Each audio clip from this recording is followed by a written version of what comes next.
COVID-19 is an infectious disease caused by severe acute respiratory syndrome coronavirus 2. When a person is infected, the most common symptoms include fever, cough, and shortness of breath. To start a test, the samples can be collected by a nasopharyngeal swab or an oropharyngeal swab. For nasopharyngeal specimen, the swab is inserted in the nostril and gently moved forward into the nasopharynx, then it is rotated for a specified period time to collect secretions that contain the virus. Once the swabbing is applied, the swab is placed immediately into sterile tube containing a viral transport medium.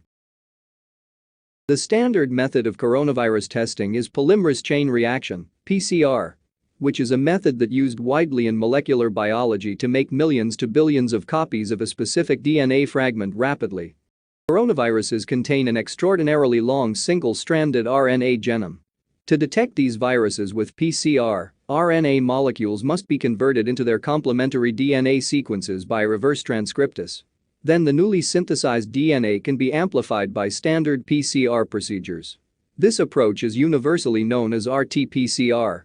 To perform this method, basically viral RNA should be extracted. Several RNA purification kits are available for convenient, fast and effective isolation. To extract the viral RNA by using commercial kit, the sample is first added into a microcentrifuge tube. Then it is mixed with a lysis buffer. This buffer is highly denaturing and usually consists of phenol and guanidine isothiocyanate. Also, RNase inhibitors are usually present in the lysis buffer to ensure isolation of intact viral RNA. Once the lysis buffer is added, the tube is mixed by pulse vortexing and incubated at room temperature. Then the virus is lysed under the highly denaturing conditions provided by the lysis buffer. Once the sample is lysed, a purification procedure is carried out by using a spin column. The sample is loaded onto the spin column. Then a centrifugation is performed. This procedure is a solid phase extraction method in which the stationary phase consists of a silica matrix. Under optimal salt and pH conditions, RNA molecules are bind to the silica gel membrane, and at the same time, protein and other contaminants are not retained. After centrifugation, the spin column is placed into a clean collection tube and the filtrate is discarded. Then a wash buffer is added. The column is put in a centrifuge again, forcing the wash buffer through the membrane. This removes any remaining impurities from the membrane, leaving only the RNA bound to the silica gel. Once the sample is washed, the column is placed in a clean microcentrifuge tube and an elution buffer is added. Then, a centrifugation is carried out, forcing the elution buffer through the membrane. The elution buffer removes the viral RNA from the spin column. And a purified RNA, which is free of protein, inhibitors, and other contaminants is obtained. After the extraction of the viral RNA, the next step is the preparation of the reaction mixture for PCR amplification. In this step, a master mix is used, which is a pre-mixed concentrated solution that consists of buffer, reverse transcriptase enzyme, nucleotides, forward primer, reverse primer, Tachman probe, and DNA polymerase. Finally, to complete this reaction mixture, the RNA template is added. The tube is mixed by pulse vortexing. Then the reaction mixture is loaded into a PCR plate, which generally contains 96 wells, allowing the analysis of several samples at the same time. Next, the plate is placed in a PCR machine, which is essentially a thermal cycler. Real-time RT-PCR is used for the detection of the new coronavirus 2019 by the amplification of target sequences in the RDRP gene, the E gene and the N gene. The choice of the target gene depends on the primers and the probe sequences. The first step in RT-PCR is reverse transcription. The first strand complementary DNA synthesis is primed with the PCR reverse primer, which hybridizes to a complementary part of the virus RNA genome. Reverse transcriptase then adds DNA nucleotides onto the 3' end of the primer, synthesizing DNA complementary of the viral RNA. The temperature and duration of this step depend on the primer, the target RNA and the reverse transcriptase used. Next, an initial denaturation step is applied, causing denaturation of the RNA-DNA hybrids. This step is required for the activation of DNA polymerase and simultaneously the inactivation of reverse transcriptase.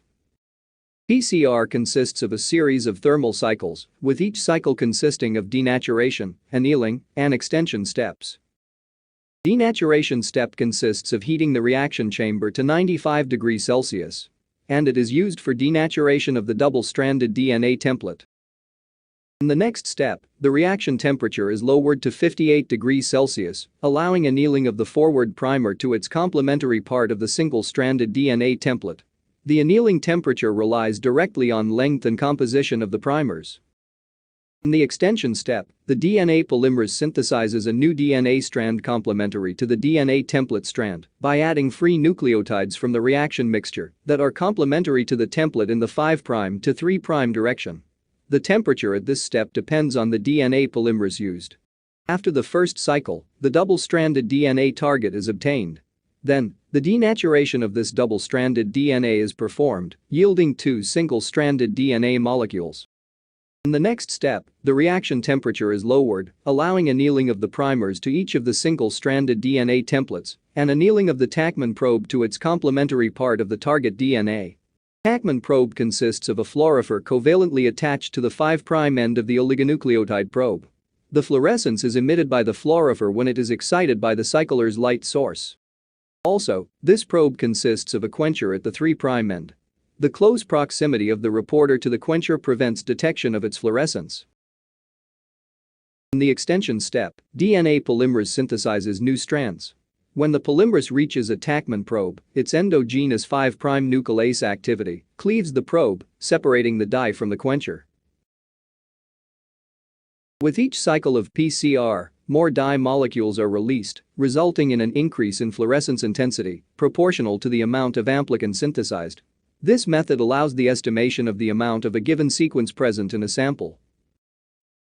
The number of double-stranded DNA pieces is doubled in each cycle, therefore, PCR can be used to analyze extremely small amounts of sample. For the measurement of the fluorescence signal, a tungsten halogen lamp, an excitation filter, mirrors, lens, an emission filter, and a charge-coupled device CCD camera are used. Filtered light from the lamp is reflected off mirror, passes through a condensing lens, and is focused into the center of each well. Then fluorescent light emitted from the wells reflects off the mirror, passes through an emission filter, and is detected by the CCD camera.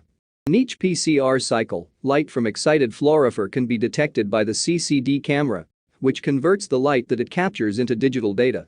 This method is known as real-time PCR, which allows the monitoring of the progress of the PCR reaction as it occurs in real time.